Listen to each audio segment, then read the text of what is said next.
welcome here to Wake Up Call with Dan Tortora inside the Great Lakes Honda City Studios. Great Lakes Honda City coming to you on 7140 Henry Clay Boulevard in Liverpool, New York. They're open for sales and service Monday through Saturday, and you can get a sneak peek of all their inventory by going to GreatLakesHondaCity.com. I am picture in picture for this Wake Up Call spotlight with one of my favorite human beings that I've met in the game.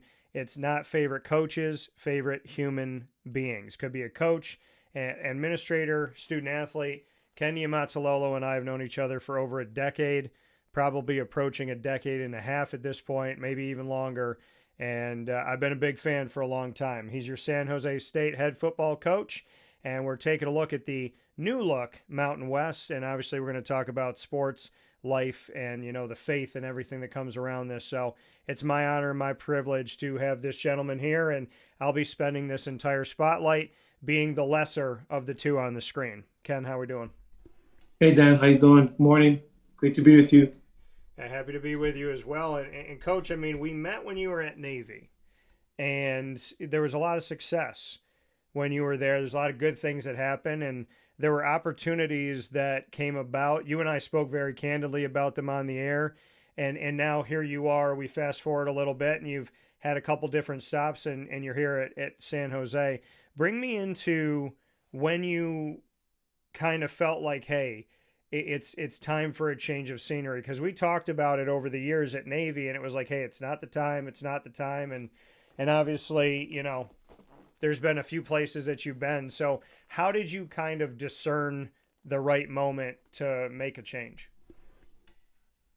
Well, I mean, I was, for many years, I mean, very happy Dan being there, and like I said, appreciate, our friendship over the years, and Yeah, what you've done. Have a ton of respect for you.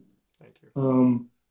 And so, I loved my time there. Was there, raised my family there.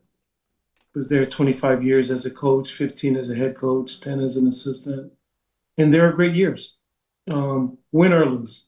I mean, the experiences I had there, the people that I met, the people that I worked with, Scott Strassmeyer, SID, and you set up a lot of interviews for you to meet with me. And so they're just great people there. The guys that I coach are just awesome young men. A lot of them are fathers and husbands now, having done this for so long.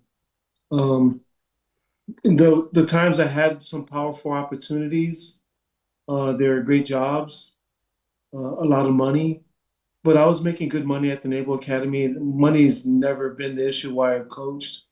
Um, this profession has gotten to a point where, coaches obviously make a lot of money, but that's not why I got into it. I didn't like, graduate, okay, what job makes the most money or whatever the case may be. It's just, in fact, at that time, coaches didn't make very much money at all. You know what I mean? It just, Yeah. it was like a teaching job. And so, but when it was obviously after the 22 season, we had a bad season. I got let go. I probably wouldn't have left then, to be honest with you. I probably would have stayed there. It's probably the only way I would have left. But it all worked out. You know what I mean? My son's still there. I was working with Coach Newberry, who's still there. Coach New's doing an awesome job. Yeah. But I'm a firm believer things happen the way they do for a reason. I'm a person of great faith, and after I left there, I was at UCLA for a year with my son Ali. After having coached my son Bob, who was still at Navy for 3 years, so those are 3 awesome years in Navy with him and his family. Then I had a year with my son Ali, who played at Utah and started coaching and was a graduate assistant there. So that was awesome that year being with Chip Kelly. And I didn't know what was going to happen after that. Yeah. And then, the San Jose State job opened up late in, 2023 and 2024 and early 2024. And I was able to get the job and been here going on my third season. Love it here. And so, yeah, that's kind of where I'm at right now. But yeah, I don't think I would have left. I mean, to answer your question, I mean, I would have stayed but like I said, I was there a long time. Very grateful for my time there and happy to be here. Yeah, and it's the Naval Academy. It's unique, right? Being at a military academy, especially with everything that's going on now, which I know you didn't have to deal with a lot of this stuff, which was good. But the transfer portal and NIL, and you if you're at a military academy, you're not like bringing in transfers, but you can have. And I didn't think any were leaving, but we've seen it happen that which I thought was kind of strange because you have to give a certain amount of years of dedication to the military and to the United States. So that still kind of confuses me. But there's and the money side of it too isn't there. There's a purity to the Naval Academy and to the military academies. And like you said, you probably wouldn't have left. What kept you there? Because I go back to you and I talking years ago, and people prognosticate all the time and they speak for coaches, and there's all these alleged things that are going out. Some are total lies. Some of them have some truth to them. But then, like, you and I spoke, and you were very, as you've always been with me, and I appreciate it and thank God for it. You've always been open, and you told me, like, hey, like this job, yeah, like this was there, and this was, and I thought about going here, and but you ultimately decided to stay. So there's something to be said about spending almost 2 decades in a place. What was it about the Naval Academy that just kept speaking to you? The biggest thing, Dan, for me, I was happy. I was content. I was happy. We loved living in Annapolis. My wife and I loved it there. We had a ton of friends outside of the Naval Academy, just living in Annapolis, the Arnold area.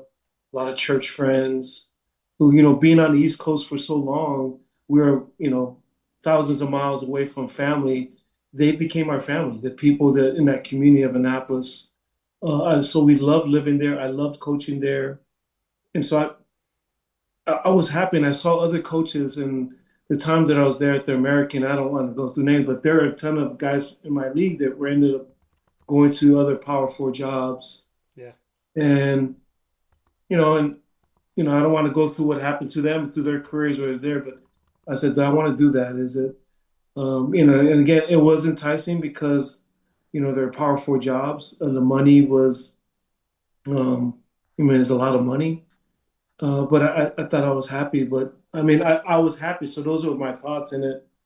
But, I can talk about these now because it's over. It doesn't matter. It's like a decade later. But, I mean, I went to Arizona, interview in person, so I was there and um, interviewed for Virginia and Maryland, in person. I talked to people. Yeah. A lot of these ones you start off first of all with phone calls, and then if things kind of escalate to the next one, they call your agent. Are you interested? Things like that, and then it can go on to the next phase of them flying you there. I don't want to talk to the school, but I interviewed at a Big Ten school. It was kind of interesting because you went to airport in a undisclosed area. You kind of slide go up the service elevator and kind of go. Yeah, no, I didn't really go up the service, but you kind of slip in and out of the room without anybody knowing, and they tell you, "Hey, meet me here at this time." So I interviewed at a Big Ten job. Um, I interviewed for a Pac-12 job. I interviewed for Cal, and and so those are, I think, the jobs that I interviewed in person: Arizona, Cal, Maryland, Virginia. I actually went to BYU. Of those jobs I talk about, those are great opportunities. Yeah. I was interested, but not really interested. I don't know how to put this. I was intrigued. I want to hear what they had to see. And I think they're kind of in the same boat for me. Um, the one job I was definitely very interested in is BYU, and same thing. I interviewed there at Provo, but things didn't work out. You know what I mean? And it worked out great for Kalani and for BYU's done an awesome job, but it was um, it just came down to the end where we both went in a different direction. But like I said, it worked out for both of us, for them and for me. The one job I think, like I said, that was the closest job I think I was to taking BYU um, if things had worked out. I mean, we were so close. We were in contract talks. I mean, those kinds of things and that. Yeah.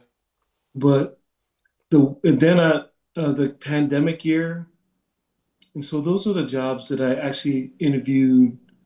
You know, that things escalated past a phone call to your agent, or you're actually interviewing with people from their school.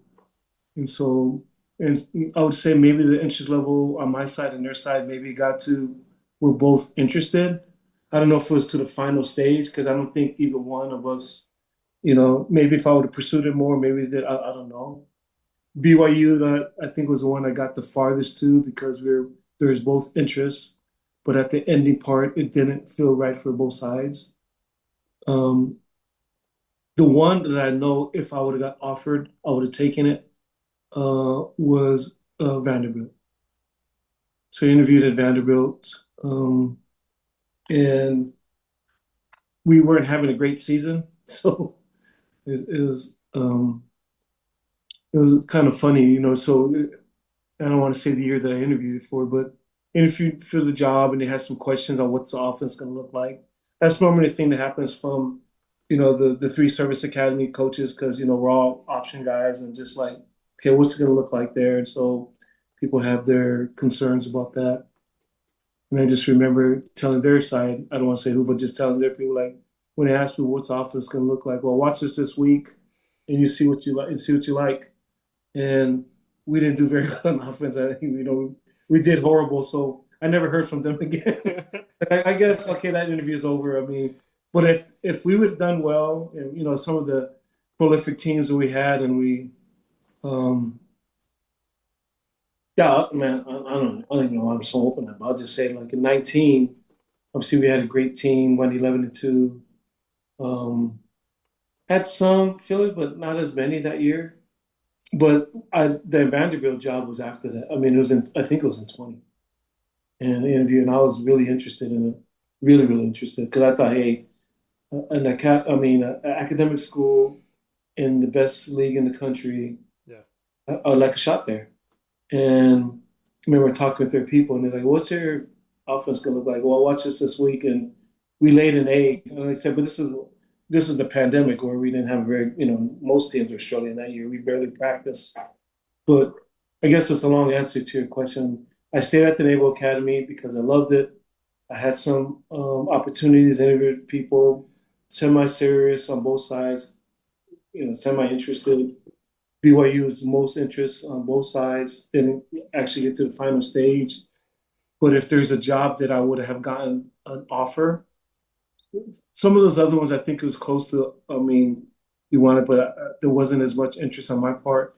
Yeah. If I would have got interest offered the Vanderbilt job, I would definitely have taken that job. Yeah, and I appreciate you being candid, and like I said years ago, you know, we talked about a lot of this stuff, and because I like to go to the person, you know, to me, I don't want to, if it's not my source, I won't. How do I know if I can trust it? You know what I mean? And I like to go straight to the human being and say, where are we at? You know, to me, you know, I got to a point. There's coaches like yourself, and I get to a point where I'm saying, okay, we built this relationship, so I'm with them wherever they go, and I've stayed true to that with you. You know, I don't, whatever logo you got, you're still Ken to me.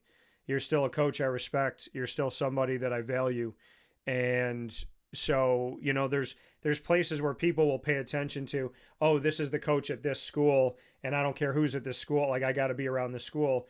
Where I'm more about the people than anything else, and you know, you've brought Appreciate me. that. What'd you say? No, I appreciate that, Dan. Yeah, you I should. was gonna tell another funny story on it. Just Go ahead. so, in, yeah, like I said, I don't know what I'm saying about it. To be honest with you, I'm at a point in my career I don't care. I just say whatever. Man. But Yeah. um, I was close to pretty much thought the Arizona job I was gonna get. You know, kind of left the interview that thinking I was gonna, you know, that felt really good about it with the people that I talked to, and I think we were closing out some stuff.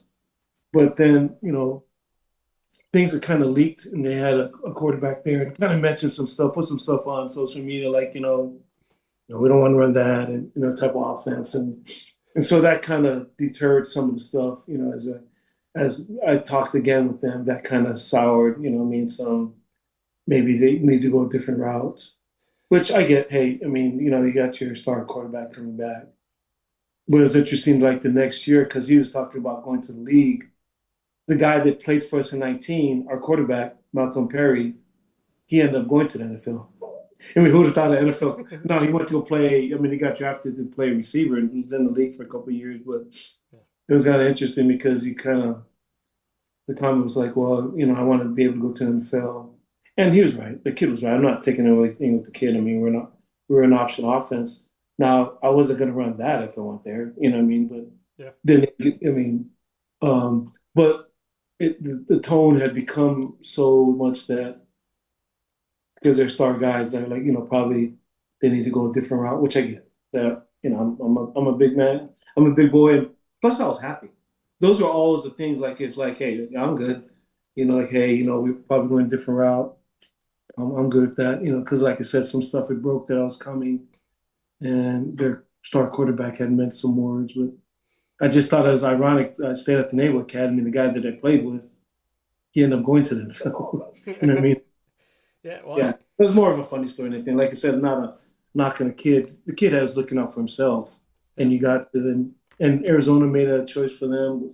But yeah, there's things that always happen because, like you said, you always hear these things. And to be honest with you, a lot of that stuff, man, they're not true. Because when all of these jobs, I was like, my name wasn't like Arizona wasn't mentioned to the ending part, but some of those other jobs, people had no idea I was interviewing.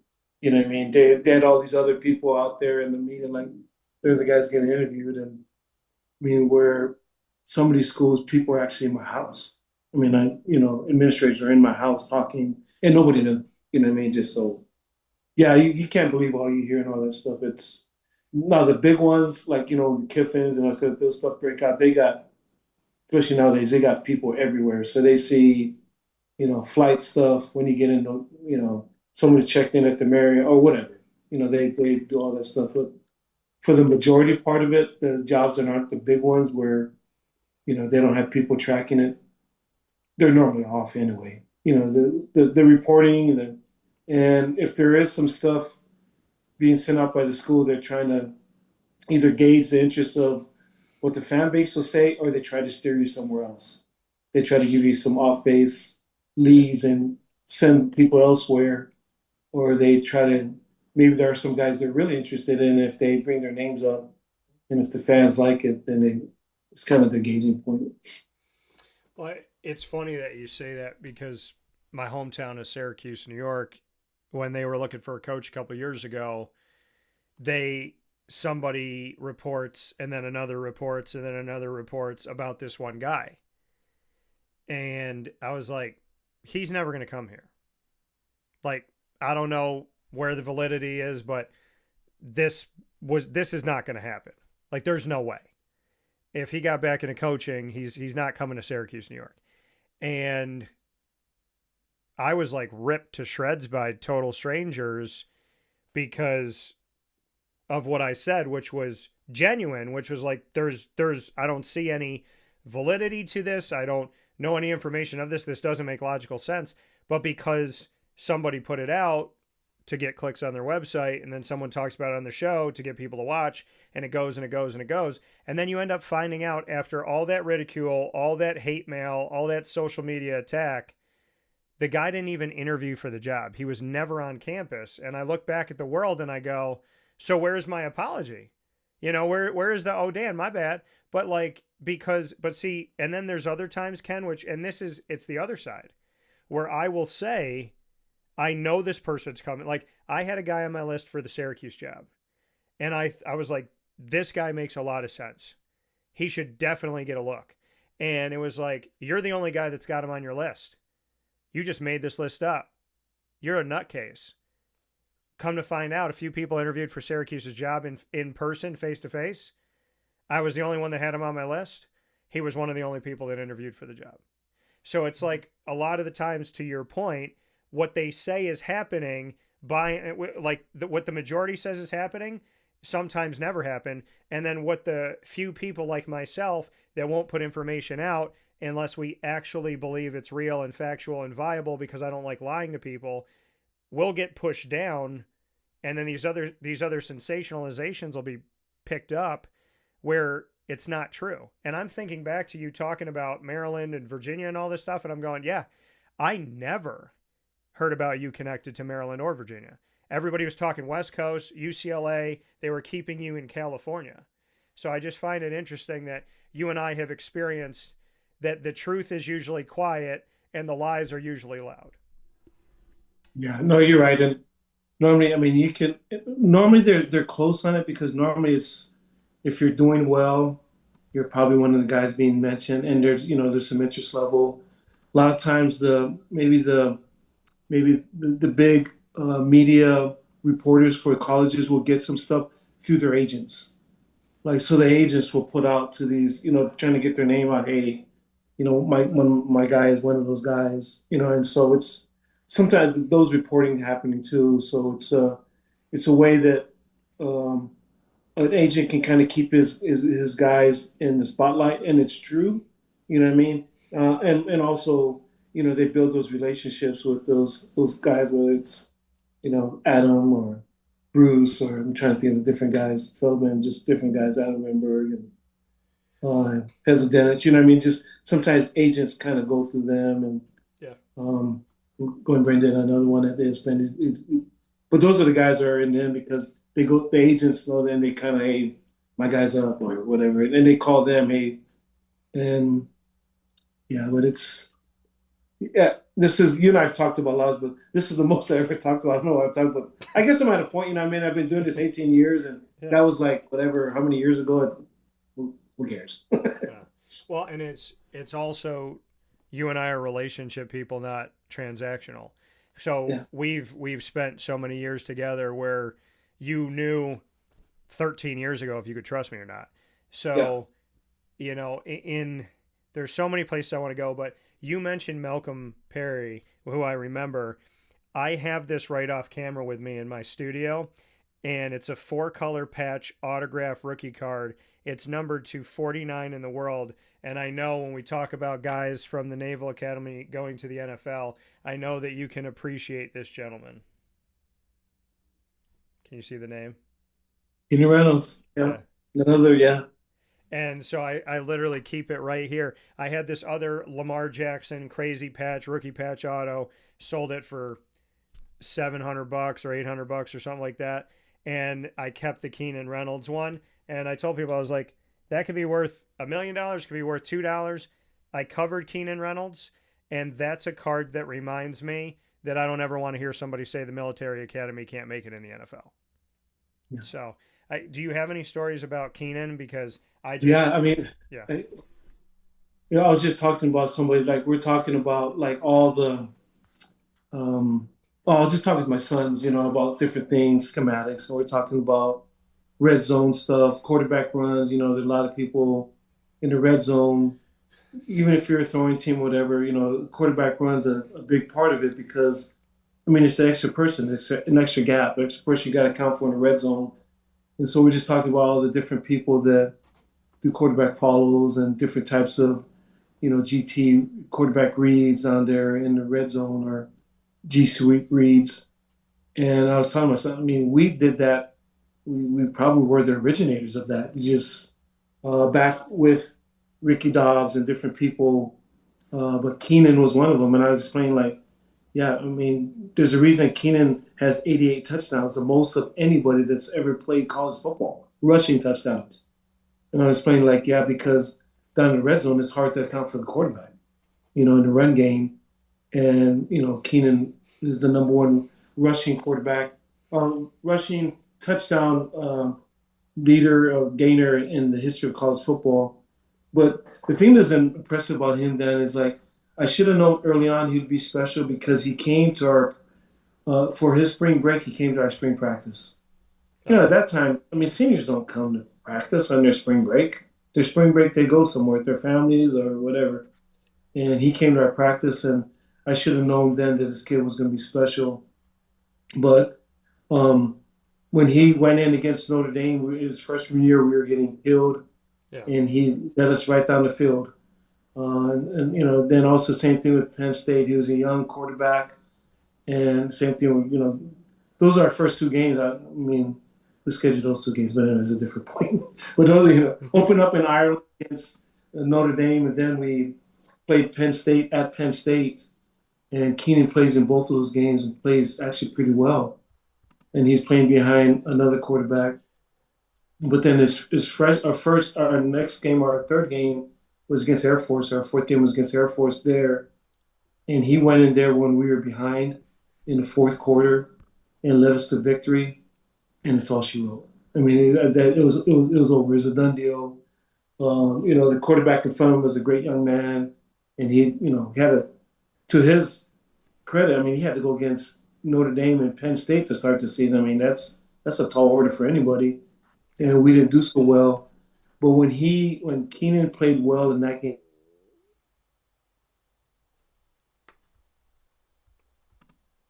that's how. I mean, it's the amount of games that he won. I think it's the most in Naval Academy history as far as 4 years as a quarterback. I'm not 1,000% sure on that. Beat Army 4 times, went to 4 straight bowl games. I think we had 3 Commander-in-Chief trophies. I think when he was there and beat Air Force 3 times. He's he's a phenomenal quarterback. Just did a great job. I think of anything, just I think him and the time was there, great job. And also Malcolm Perry, probably similar from the standpoint of they're both in the Heisman Trophy talk, so to speak. I don't know if it's legitimate or not, but both of them are in those conversations. Yeah. Being able to go there, and both of them went 11-2. Both won bowl games and all those things. Beat Power Four teams in bowl game. But the quarterback before Keenan and the quarterback after Keenan are, guys don't get talked about much, but early on, Ricky Dobbs, and also with Will Smith. I mean, Will Worth. Excuse me, Will Smith. Will Worth. Yeah. And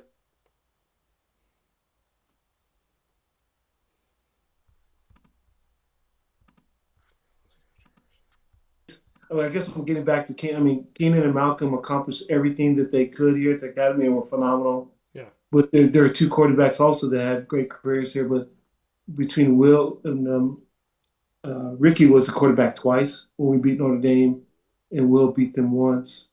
So in that time, we beat them 3 times. And so, yeah, you're talking about Keenan just brings up the litany of really good quarterbacks that we've had over the years. Or there've been a ton in our time being there. Keiple was the first guy to beat them, and also this past year with Blake, the Naval Academy's had a really good quarterback. Blake's last 2 years he's been phenomenal. 10 games, 11 games.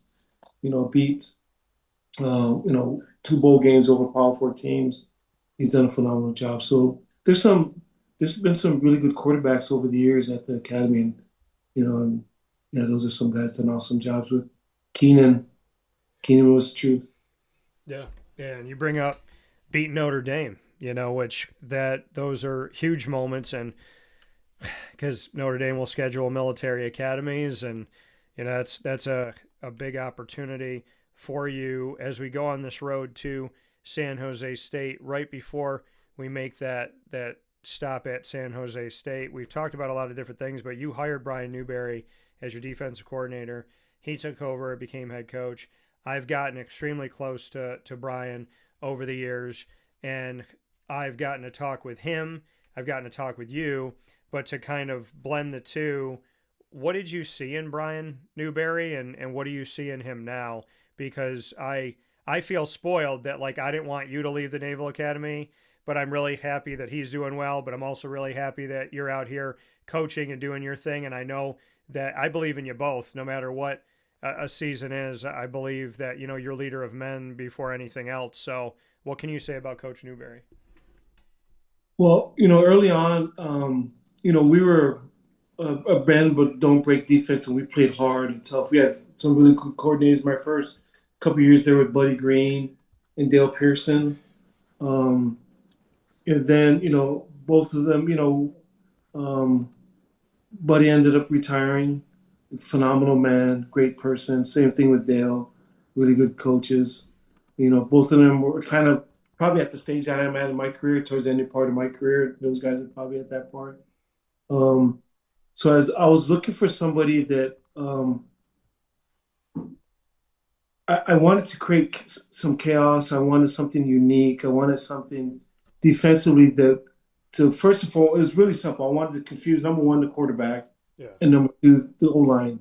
So I was looking for somebody who has an exotic defense, somebody could create issues for offensive coordinators and the quarterback. And so as I looked and looked around different places and talked to different people, a lot of different things, his name came up. And even though he was at an FCS school, Kennesaw there, Brian Bohan, who's the head coach there, who I know, and they're, playing really good football. But, Brian Newberry is the defensive coordinator, and I loved what they did. And so when I hired him, I don't know if I was the most popular choice when I did at the Naval Academy because not, it wasn't, I didn't get somebody from the Big Ten or the SEC or anything like that. Yeah. But I was looking for a scheme and I loved the scheme. And when I interviewed him, it was over. Great person, phenomenal man. I knew schematically what I saw I loved, but when I interviewed him, it was a done deal because I just wanted to see what type of person he was, Yeah. and I knew he was elite. And the years that were there, he came in, like I said, came in 19, killed it. I mean, our defense, the stuff that he did, I mean, killed it, and he was phenomenal. Just he's an elite football mind, an elite. He's just a great person. You know what I mean? And so I feel very fortunate. Well, I'll give you. So I talked about again. I'll talk about this because it doesn't matter. When I was there, he had opportunities at some Power Four schools when I was there to be the DC. I mean, some big time Power Four schools that wanted him because they saw him what he did in 2019. Yeah. Came over there. We were lights out on defense. So he had some SEC, he had SEC and Pac-12. I don't want to give all his schools away because that's his stuff to give. I talked about my schools, but that was me. Yeah. But I'll just say he had legit Power Four opportunities and a ton of money on the table. And I just went back to Chet, Gladchuk, our AD, is like, man, we got to keep this guy. And this guy's, we got to do everything within our power. And to Chet's credit, we did some things to try to do some stuff financially to try to help him. We did all we could at the Naval Academy to keep him. I'll just tell you that. Yeah. I mean, we're not a Power Four school, but for the type of, we did everything we could to keep him because I knew how good he was. And so for him to be hired after me, I mean, I'm super happy for him. And there wasn't anything like, people, sometimes people misconstrue things or whatever. Like, he was, undermining me or anything that's not Newberry at all. I mean, he's a straight up person. He's a great person.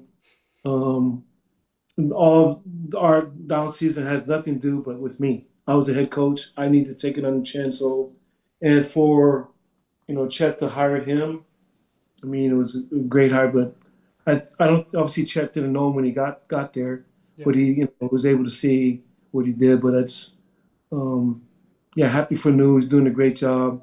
I'm happy that he didn't have to keep my son. You know what I mean? But my son's on the staff, and I'm grateful that my son's learning from him and learning from Coach Volker and the guys that are there. Actually, we text all the time. We communicate all the time. We don't talk as much. It's hard with head coaching schedules. Especially as on the East Coast, on the West Coast. But when they win games, I text him, and when something happened, he texts me and stuff like that. And so, yeah, our relationship, we're still good friends, and I couldn't be more happy for New and Cade and his family. He's got a wonderful family, but the Naval Academy is in good hands with him. Yeah, no, and I appreciate that, and I expect no less. Knowing the character and caliber of you both. Here with Ken Niumatalolo on Wake Up Call with Dan Tortora inside the Great Lakes Honda City Studios. Ken, you said that obviously your son's still at the Naval Academy, still working there at the football program. You got to work with your son before you parted ways with Navy, and you got to work with your other son, like you said, when you had this opportunity after Navy. You got to spend a year there. I mean, what have those experiences been like for you, for your family, to do something that is so undeniably and incredibly rare, which is cross paths with your own children in the profession that you both love? But I mean, this game has been good to me. You know what I mean? It's, you know, financially it's blessed me that more than I could ever imagine, as a young man. I mean, just the game is that the relationships that I've gained and experienced in my lifetime have been awesome from this game. Feel very fortunate, in my coaching career that we've won a ton of games. And I always, I always say this because I think there are always feathers that, beating Notre Dame 3 times. I mean, you just really think at the Naval Academy, just with we beat Notre Dame. So those are monumental events.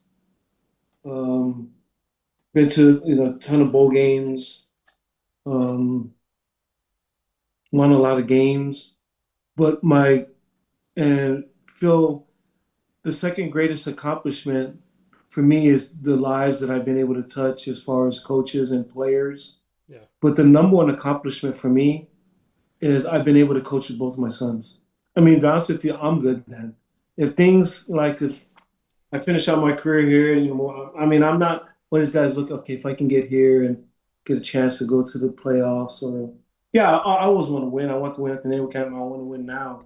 Yeah. But if something happens to me and my career's over, I'm at peace because the greatest thing I got to coach with both of my sons, and those are for me the greatest accomplishments in my life. I mean, I'm so grateful for those opportunities. It's worth more than any win, any amount of money, any trophy or anything. Just being able to coach with both of my sons. Yeah. And I mean, I expect nothing less coming from you. And I'm happy you got to do that. I love that you got, and I'm a firm believer that when you appreciate your blessings and you don't focus, like you have the money, you have the things, you have but you look up at God and you say, hey, if you took all this away, I still value all of this stuff that's beyond. And I tell people all the time, like, when you die, God looks at your soul. Like your currency is your soul. It's how you treated people. It's not your money. It's not your followers. It's not your clicks. It's not what you got in the house, what's in the garage. It's literally like, okay, let me look at that soul of yours. Okay, is it still clear? Oh, okay, it's totally turned black here. Like what happened? So I And do you don't want get to take any of it with you, like you said. That I right. mean, I mean, wins, trophies, money, how, whatever, any of that. It's just you. You're not taking any, like you said, what you got inside. I love how you said that. It's what you got inside is the only thing you're taking with you. So none of that stuff matters. No, and it's how you treat people. It's how you treated yourself. You got to watch it back, and having those relationships, you've always valued that, and I appreciate that, or else I wouldn't be talking to you right now if you didn't value relationships. Two people have to do that in order for it to work. And to get to San Jose now, I mean, there's a bunch of things on my mind in the here and now in the current, but I got one more thing on my mind that is extremely important that I love about you more than anything else, and that is the fact that you don't hide your faith. And I never push it on people. I talk about it, but I usually, and people can go back and watch all my interviews, like I hear someone say it that I'm talking with, and then I'll go, oh, okay. Like if they open the door, I'm okay. I'm never going to push it on to somebody. But I'd love for you to speak on your faith that we've kind of led into with the downloading of the soul. Yeah, thank you. I mean, it's really people say that, but it's really simple who I am. I mean, faith, family, and football. I'm a very simple person. Like if you came out and like, wait, is this all you do? Go home with your family, eat with your wife, and watch some shows on TV. Watch, beating Bobby Flay, and then go to sleep and wake up and come to practice and watch guys lift and run and watch film. And go home and eat, and then go to church on Sundays and be with my family, try to be good to people. It's a very simple life, but my my life is based on number first and foremost is my faith in the Lord Jesus Christ. That guides everything who I am, my relationship with my wife, my children, my grandchildren, my associates, employees, players, people I work with, other people, just everything guides it. As bad as I want to win, and I hated last year that we won the record we had, and I want to win in the worst way, and getting up every morning trying to make sure we change that. My biggest thing is my relationship with the Lord, and just every morning I get up and I work out, and then I read my scriptures and pray and try to make sure I'm a good person and just try to be and I'm a normal person. I had my faults and still chasing referees down the sideline and yelling at them. I mean, I'm a person. We all have flaws, but I try my best to follow the teachings of Jesus Christ. Yeah. But like you, I am who I am. I don't force it on my players or anybody I work with. Or just because I'm the head coach, I don't force anybody. You believe what you believe, whatever your faith or religion is. You may not believe. That's up to you. You're probably. I always tell people this is who I am, and I think probably for me, probably the biggest illustration, which I think is probably a testament to what I believe. And Sundays, I don't come to work, and I go to church, and I'm with my family, and I go to church, and I honor the Sabbath day. And I know when I first started doing that, I don't know if maybe some other people might misconstrue, like, wow, this guy's cutting corners. He's not, working on Sundays. But I would explain to guys that that's how important it is to me. But this is the best way that I know that I can be a leader for our program at the Naval Academy. We're here at San Jose, wherever I'm at. I have to be the best version of me. And going to church on Sundays and be with my family and resetting myself. And I know that I'll be a much better leader and a better person when I come on Monday. More than anything that I could do, that's the thing that gives me the greatest strength. And I find it, this will be my 18th year of coaching. Yeah. It's that we've won over 100 games, and I don't work on Sundays. And probably the most important day, Dan, in our profession, Sunday is the most important day, where you just finish your Saturday game and you're getting ready for the next game. And so I, that's how important that is to me. That I don't like, this is part of my profession. I gotta, do this at this time. So I gotta, work on Sundays. Now there's some times where we play on a Friday game where we have to practice because of, kind of what you're doing. But majority of the time, I'm not working on Sundays, recruiting and other stuff. And so that's always been my faith and kind of who I am that way. And um, like I said, I don't force it on people. I just tell people, you be who you are. I thought it was interesting watching the Super Bowl and just seeing Coach McDonald after. They asked him like, "Hey, you got out of this for a little bit. What brought you back?" And he said, "God told me this is what I'm supposed to do, and I listened." And I thought that was super powerful. And I have a ton of respect for that guy from X's and O standpoint and kind of what he's accomplished. But you can see who he is, and I don't know the man very well, but I just you can see he's a man of principle. And um, but everybody has their guidelines who are just like I saw a thing where Signetti talked about he doesn't use all 15 days of spring recruiting, spring ball, or does he use all of his days in summer camp? Dan, I've never done that either. At the Naval Academy, we use 13 days. We'd use less days than a normal. At that time, it was 29. Now it's down to 25. I didn't use all days for the same reason that Coach Signetti talked about, except he's a way better coach than me. What that guy's done has been phenomenal. But I've always believed some of that stuff as far as the rest part. Yeah. But the spiritual part, like you said, that's my foundation. That's who I am. Yeah. And like you said, you have to stay true to who you are, right? I'm not here to, I was never here to fit in a box, neither are you. And if the box is you played on Saturday, back in the office on Sunday, and you're like, well, I got to serve the Lord. Like, I got to go do this. I'm not going to be anything to anybody Monday through Saturday if I don't take care of Sunday. And I respect that. So you get to San Jose. You have this opportunity that's come a couple of years ago. And the implementation of a plan, right? Because at the Naval Academy, you're running that option. And like you said, when people are looking to hire you over the years, they're like, okay, well, what are you going to do here? What are you going to change and whatnot? How did you create the plan for San Jose and bring it to life? Because some people just think, like, if they see you or they saw Paul Johnson, they're like, option, this is what it is. And, like, this is all they do. I mean, growing up in Syracuse, when it comes to basketball, Jim Boeheim, 2-3 zone, he doesn't do anything else. I mean, that was the mentality.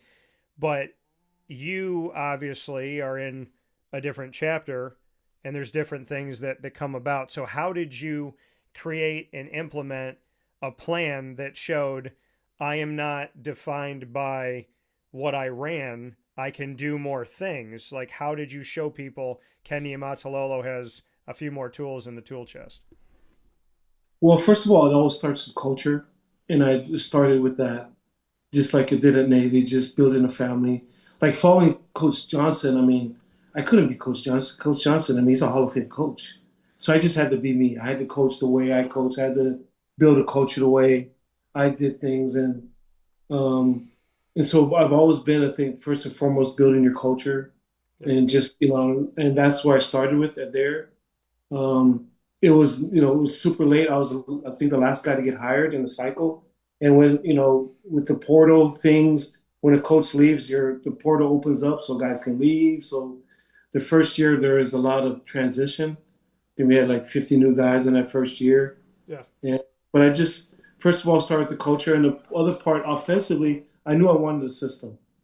And then after, what we ran at Navy wasn't really just a triple option. It was an option offense. Yeah. And we had all these different things based on what you did.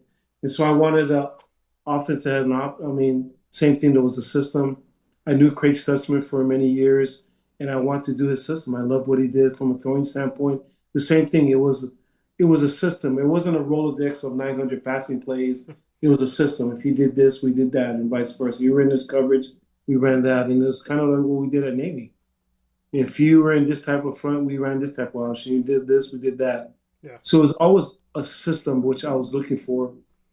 Was grateful for that first year. We had, some success and went to a bowl game. That first year, coming back, I thought we'd have, some more success. There's still transition in it. There's the portal. There's the revenue sharing stuff, the NIL. Yeah. Weren't as good this past year, and I know, being honest, I know a big part of it. I mean, I've always been over the years, Dan, and that's never changed. It's turnover margin, which at the Naval Academy you're always very, very good at that. And don't beat yourself. Penalties, play disciplined football. Don't give up explosive plays. That's kind of been something new. But last year, we were dead second to last in turnover margin, which you're not going to win a ton of games that way. Yeah. And we gave up too many explosives. So when I was at Chip Kelly, I learned that if you win the turnover battle and you win the explosive play battle, you give up less explosive plays than you make, Yeah. then you got a chance to win the game in the 90 percentile. The turnover margin, winning that stat alone, is a pretty powerful stat. Normally it's in the 75 to 80, kind of in that ballpark. I mean, you win a ton of games if you win the turnover margin. But when you win both of those, turnover and explosive, this past season, you win 91% of the games. And so we weren't very good at that this year. In fact, we were really bad. If we make 3 field goals, we go 6-6 and go to a bowl game. So that's all, the margin of error for us is very thin, just like it was at the Naval Academy. Yeah. Well, we just got to play cleaner. So the thing I know and learned at the Naval Academy, when you're not as talented as people, you got to play cleaner football. You can't beat yourself. You got to play discipline. So those are the things that I'm, trying to install here, which I feel good about this year. But we're starting afresh. But those are the kind of things you got to get established. than just culturally. Which the great thing still, which the service academies still do, is you still get to build from a freshman up, from a prep school up. So, you get to develop there. Yeah. It's a little different now with the transition of the portal. Like we got 20 guys who just got here. Some of these guys are recruiting because of the portal. You meet them one week and then the next week they're there on your campus. It's just crazy. The recruiting now is crazy. We lost quite a few really good players last year then going to Power Four school for in the hundreds of thousands of dollars. I mean, these guys they're making really good money, which is all good for them. But I guess the long answer to your question was establishing a culture, getting some offense and defensive system that this got some discipline to toughness, and that's what we're establishing right now. And yeah, that's what we're trying to do. Well, and the things that are in your control, right? Make the field goals, don't allow more explosive plays. And turnovers. I always tell if I see 3 or more turnovers by a team, 99.9% of the time they're not going to win the game. So, I mean, you look at the championship game in the NFL this year. What was the difference? Turnovers. You look at the college football playoff championship that I was on site for in Miami. What was the difference? One team turned the ball over, the other team didn't. It was a 1-possession game. So, and the game ended on a turnover. So, And Seattle had none this year, which in the playoffs, I thought that was a pretty powerful stat. The Seahawks had 0 in the playoffs turnovers. That's I'm gonna win. yeah, it's wild. I mean, Here's your chance. Yeah. between Indiana in college and the Seattle Seahawks in the pros, it was wild protecting the Yeah. football. Let me just say real quickly that Yeah. I wanted. I mean, just because Scott Strasmeyer, our good friend at SID at Navy. I mean, I've always joked to him over the years because of Indiana. What I mean, because he loves his Hoosiers, and obviously, basketball. We're joking when the football part of it came around. Yeah. What Signetti's done to me is the greatest coaching job that I've seen in my lifetime. I mean, it's like there's been some really good coaches that have gone, to a Power Four school that has all these. He took Indiana. I mean, we played Indiana twice at the Naval Academy and beat them. Yeah. He took Indiana to losing his program and took them to the top. Yeah. When you and I were talking about, which is a testament to this guy, man. I don't know the guy again from Adam, but I'm his biggest fan, man. Yeah. I've always put Saban as the GOAT. He's very close to that, man. You know what I mean? Because the Saban, I've always thought Saban is the GOAT. But to do what he has done at Indiana, he didn't go to LSU or USC or Texas or Florida or places that got, resources. He took Indiana to the top. Yeah. When I Went watched to a their game, basketball school and made a football team undefeated. yeah, and then when I watched the game, it'd be interesting. I don't know this, but it'd be interesting of those two teams. How many from Indiana will get drafted overall, and how many from Miami? I mean, you look at that front 7 from Miami. Oh my gosh! I mean, those guys are, and maybe the talent level was a little. I mean, well, the talent level is different, but the way he gets the most out of his kids. I mean, I've been a fan of that guy. I mean, just watching him these last 2 years. I didn't know him. Then last year when I watched him, like, wait, who's this guy coaching in Indiana? Like, man, he's doing a really good job. Came from JMU, so I know this year when the more games he started to win, Yeah. I like to watch. I mean, I was like a fan club. I mean, I was like watching him every game that he was in. I'd watch all of his press conferences, because I know how hard it is to win, and to see what that guy has done, where he has done it. I mean, that's the part that's. I mean, yes, he's won a national championship, which is in and of itself is hard to do, but the team that he took to do it, when he got there, he talked about what he had when he got there and how he's done it. Yeah. Unbelievable, man. Unbelievable. I mean, he's had student athlete go from FCS to FBS to the Big Ten. Like went with with him at JMU in the FCS, with him at JMU in the FBS, then with him at Indiana in the FBS. Like all of that transition in a short amount of time.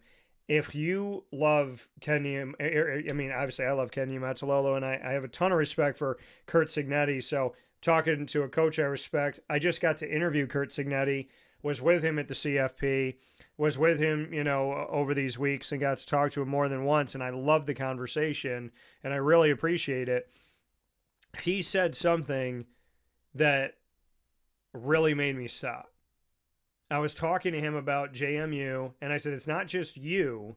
Like, you took coaches, you took players. You didn't just go, you believed in yourself to make this jump, but then you took them who weren't getting the love and the recruits or the recruiting and all that stuff, and you brought them with you. So it's not like you said, it's not like that you won. It's where you won, who you did it with. And I was speaking with him about this, and he told me flat out there on media day going into the national championship game in Miami, he said, I almost didn't leave JMU. He said, I love JMU. Like, I almost didn't make that move. And I thought that that was really big, that in the middle of the answer to my question, he just took the time to say, like, this almost never happened. Mm-hmm. And the guys that did it with him, like, my goodness, these guys that, I got a guy right off camera here. I pulled this in a pack of cards because I love collecting, D'Angelo Pons. Yeah. And, I mean, he's a guy. Corner. And they're saying, I mean, I love the story he talked about his coordinators who were with him, where IUP where they're making $9,000 a year, and now they're making, it's always like you said, he brought them. And the other part is, like, you can listen to him talk. I mean, the stuff that he talks about, how do I put this guy in his thought? It's not revolutionary, but I think he's so meticulous. The stuff he talks about, the process and doing his detail. These are stuff that all of us do. Yeah. I just think the way he does it and the way he demands, kind of like saving, like, but he's also been able to do the other parts of it. There's so many coaches now, game management, it's all analytics. And I don't think guys really think through stuff. They just kind of, his call at the end of the game, I've always looked at people game management. We had to do that a lot at the Naval Academy because our games are always close. You had to game manage. I didn't agree with him in this one. Those are the kind of things I do is when I watch game. I don't really care the teams. I just, kick it. Okay, go for it, whatever. All time out. And I was thinking, man, he needs to kick that. Just go up 7, go up 6, make them beat the touchdown. But maybe, they've been having a hard time stopping him. Because I wonder where he'll go. Because it was at a really tough, not only the yardage, but also where is that? And the yardage is 4th and 5. Yeah. It's like, does he go for this? He goes, I don't know. Maybe he'll probably kick it, to go up 7. But he went for it, and he knew. Listened to him talk after. What a great call! Not only with the quarterback draw, but they kind of knew how they'd line up. They kind of were expecting that, and they kind of got it. Some guys you see, like even in the NFL, I mean, there's some guys that are a lot of guys going for it on 4th and down, and maybe they should have kicked it, and it comes to hurt them later in the game. Yeah, I think game management is awesome too, but yeah, I don't know. I got on a tangent. It's kind of interesting, Dan, that you've interviewed him, but I've become like his biggest fan, man. I hope to meet this dude because I have so much admiration for him because I've been doing this for 18 years. Yeah. And I know how hard it is. And I watched him what he did. I'm just like, my jaw drops like, wow. How did they do that? I goes, man, I was just like, all I can do is this. The guys are going me. Well, and the thing, like, I mean, I was watching that drive, and so I was on the other side of Hard Rock Stadium. So where I was sitting media-wise, we were in the Miami Stadium, and I was looking down. So 4th and 4 on that same drive, he goes for it. Then 4th and 5 on that drive, he goes for it. Now, I saw Mendoza get hit. By the way, talking about being people of faith, Mendoza doesn't hide this at all. So, and I love that. I see Mendoza get hit. I look down at my computer, and I'm typing. And I'm going, okay, he's probably going down and da-da-da. I look up, I go, oh, wow, he's still up. And then I see him take the second hit, and I'm like, oh, okay, yeah, he's probably not getting in. Not that I don't believe in him. It was just the way the play looked. And so I'm typing, and then I was like, did he stay up? Like, there was those 2 moments watching it going, he had a 12-yard touchdown where he got hit multiple times, where he willed himself in, where he showed his strength and his sheer willpower. It's not like he was out muscling these guys. He was just out willing these guys. And it was on 4th and 5, and he was like, give me 12. So, I mean, but again, after the game, I believe when I was sitting in that post-game press conference, it was like, Curt Cignetti has faith in his players, and his players know that. Like, you have to have faith. Like you said, you're saying, okay, kick it, but then he goes for it. You don't know if you necessarily agree with him, but now you got to think about this. It's a design quarterback draw. But now he has to have faith in Mendoza. He has to have faith in his offensive line. He has to have faith in the wide receivers downfield. He has to have faith in his tight end. He has to have faith in his running back. And he has to have faith that Mendoza, if he hits any contact, is going to be able to will himself forward. Whatever Curt Cignetti was okay going with and going for it on there, showing that the players that he has faith in them, there was all of this stuff that has nothing to do with schematics, which had to do with the willpower and the drive of his players that carried it out. And I think that's even bigger, that it was like, I trust you guys to go do it, and then they have to show you what they're made of once they go do it. No, that's a good point. I mean, yeah, I don't know how we got it, but I just, like I said, I've been such a big fan of his. And we're just talking about Indiana during this whole interview. It's fine. Well, all this stuff I've been, like I said, I've been watching all of his videos and stuff like that, like that. Because then, like I said, we went there and whatever, I can't remember, 2014, and the stadium didn't look like that, and we beat them there. I mean, the Naval Academy. I'm like, now you look at their stadium is packed and everything. It's just like, what he's done is, I have no idea how he's done it. I mean, it's just, what he's done, though, is the greatest coaching job in my lifetime, that I've seen. I mean, it's remarkable. Just, man, sorry. No, you're good. No, I mean, and I jokingly but seriously, I'm like, no. I mean, listen, I respect the heck out of what he's done too, and again, it shows your character to take time for you and talk about somebody else. Before we hop out of here, the Mountain West had this like scheduling relationship with the Pac-12, which I, from the outside looking in, firmly believe the Pac-12 made a deal with the Mountain West so that they could get in the room to talk to the conference to take the players, or to take the institutions. I think they should be called Pac State, because there's not a single football team that's in the new Pac that doesn't end in state. And if you look at this, what you had this season, Boise State, now in the Pac-12. You had San Diego State, now in the Pac-12. Fresno State, now in the Pac-12. Utah State, now in the Pac-12. Colorado State is in the Pac-12.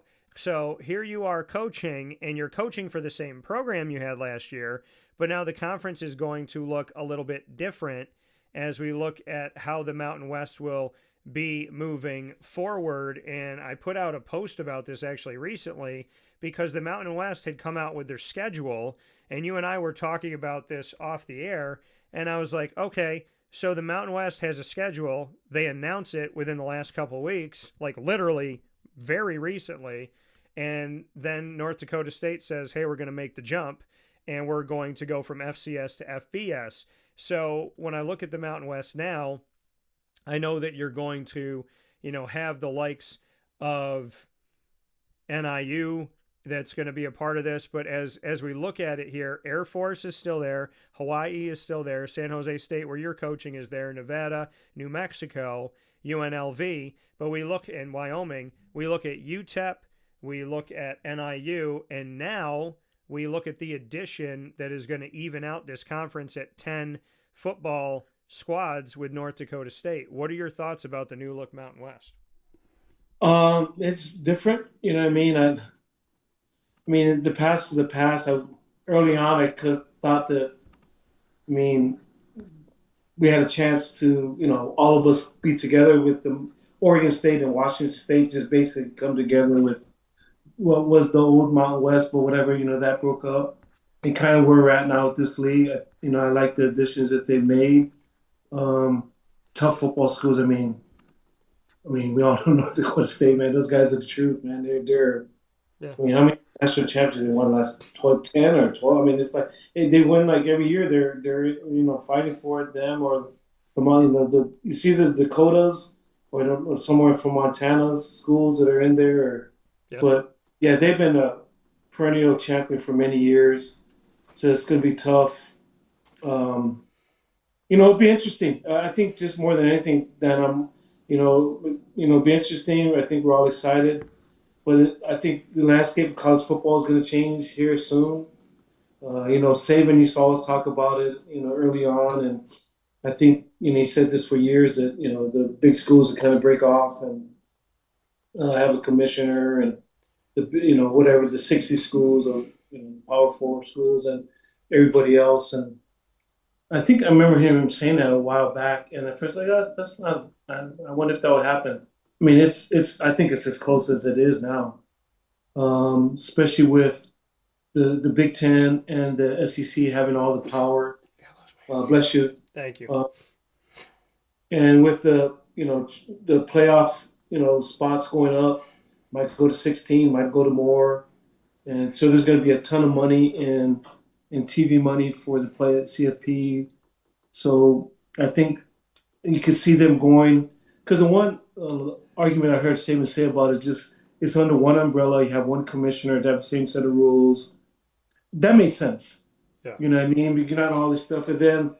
But the one part that ended up happening is, you're trying to make rules for 134 teams. They're not all the same. So that makes it tough. And I've always been at a school that hasn't been part of the whatever the top 60. I mean, at Navy, we're always in a group of 5. Now here, we're basically in the group of 6, the same conference. So I think it's exciting for our league. I guess again, the long answer to your question is I'm excited for what's coming in the league, but there's more changes coming. We just roll with the punches and see what happens. And I imagine some stuff going to happen here in the next. I mean, the last couple of years. I mean, last year it changed in the portal window went from 2 to 1, and 2 years ago you couldn't give guys money. Now you can pay them money. I mean, it's going to change quickly, Dan. So yeah, I'm excited about the league, but I don't. How do I put I don't really put too much into it. Because things are going to, I know they're going to continue to keep evolving, just kind of roll with the punches. I made a lot of predictions in the last decade or less, and I didn't necessarily want them to come true. And going off of some things you just said, I guess Saban and I have been thinking along the same wavelength in a lot of different areas. You've been so great about answering my questions. We do a thing called rapid fire. I'm not going to put you on the hot seat. You can solely put me there. You can ask me any 3 questions, any topic, but you get the 3 questions. What do you have? Do you think Indiana will repeat next year? No, because I feel that the college football playoff, as it continues to evolve, I think it's very, very difficult. And obviously they're losing some key pieces to the NFL draft. So, not that I don't think that they're not capable of getting there, but I do think we're going to see a different champion. With no offense to Kurt Signetti, I just feel like the CFP it's going to be really hard for people to win the CFP back-to-back. What do you think's the next number we move to in the playoffs? If they okay, well, this is to the point that you were just. What'd you say? If it changes, if it stays at 12, or if it does change, if you think it is going to change, what do you think it goes to? I think it will change. I think there's 2 options. I spoke with the executive director of the CFP, Rich Clark, and I really appreciate him taking the time. He said this was on January 20th, and he said 3 days from now, which they did, on January 23rd, he said, we will either stay at 12, go to 16, or go to 24. 16 and 24 being on the table. If they go to 16, then I believe the SEC, the Big Ten, and Notre Dame are in a position to break away, and maybe the ACC and the Big 12 try to go with them. If they go to 24, that will be the CFP still valuing 10 FBS conferences. Basically, what will determine the future of the FBS and whether or not it splits is if the CFP goes to 16 or 24. If they go to 16, it will be more of the same. If they go to 24, there is a world where they can have 10 FBS conference champions, which the conference championship will still matter.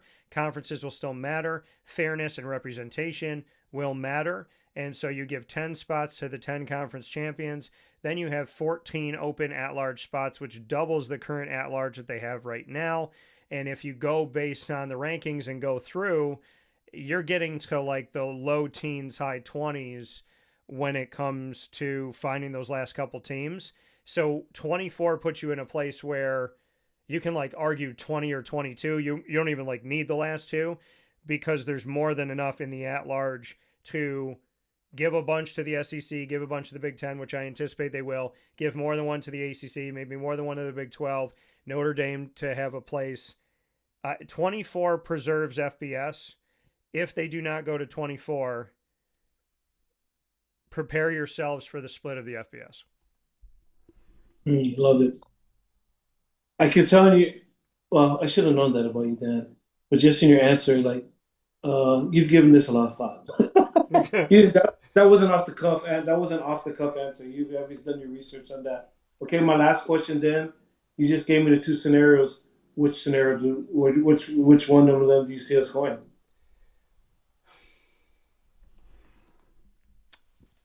I want to see 24 because I have spent so much time covering the nation by the grace of God and only because of him that any of this has been possible, because I don't even know how these doors got open. But for me, seeing the American and the value of the American, and I'll fight people on this for the rest of my life. If the American's so bad, why does the quote-unquote power or autonomy group take their coaches almost every year, take their student athletes every year, and take their institutions? It has been proven that in order for a power conference to stay powerful, they steal from the American. In order for the power conference to give a coach to try and ignite their fan base, they go to the American. In order for them to win championships and to put themselves in prime positioning, they find the diamonds in the rough that they never recruited by going to the American. So I don't want to see, and I respect, Coastal Carolina of the Sun Belt, what Appalachian State's done at times, JMU now.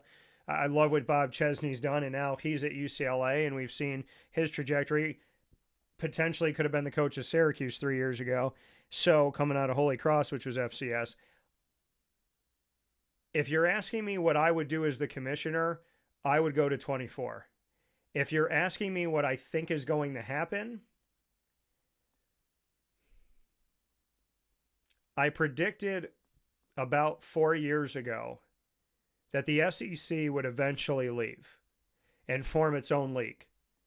And when the Big Ten took Oregon and Washington after taking USC and UCLA, I said, okay, I see what you're doing, Big Ten.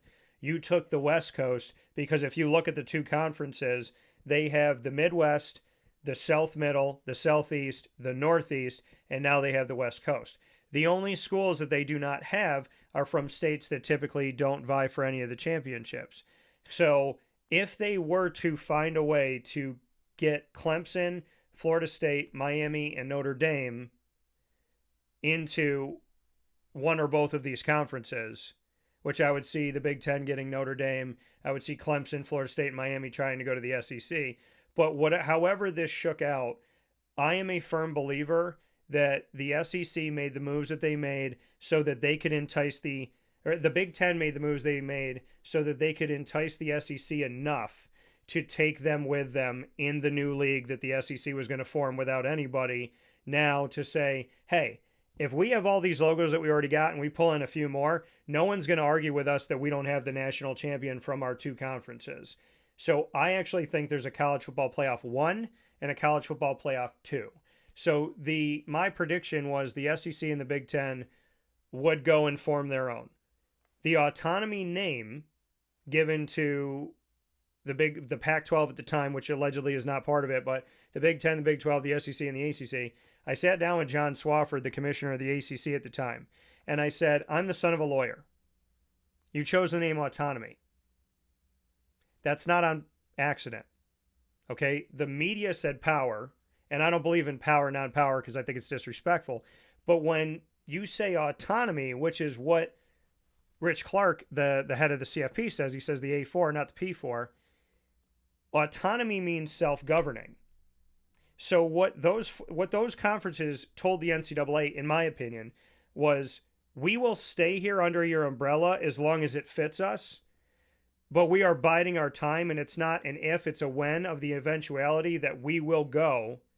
And when we go, you'll die, which the NCAA is almost dead in my opinion, but you will die with us leaving.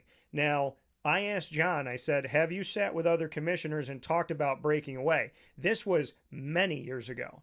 And John said to me, it's not off the table, and it's not like we haven't discussed it or that we know about it.